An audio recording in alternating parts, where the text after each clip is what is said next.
We didn't get together in a boardroom and say, okay, we need to change because post-punk is dead, you know?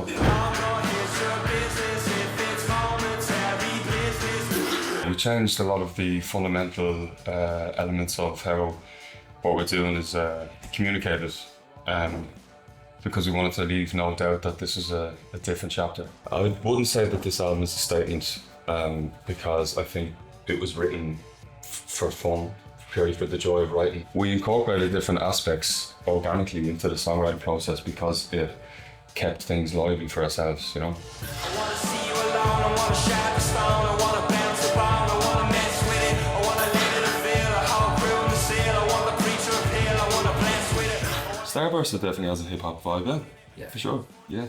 I guess hip-hop to us in a sense, as well as, you know, all of the inspirational cultural aspects of hip-hop, sonically it represents a place that we can go or dabble with that brings us out of this sort of five guys with guitars and stuff feeling, you know?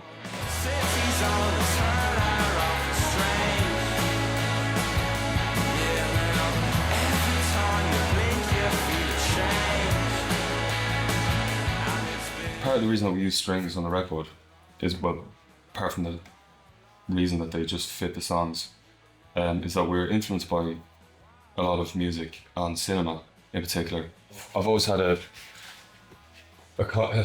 shallow fascination with early Hollywood, you know, and movies like Sunset Boulevard with Gloria Swanson and that kind of faded youth and faded glamour was something that I wanted to explore textually on the record, and I feel like the strings kind of evoke those feelings, those things.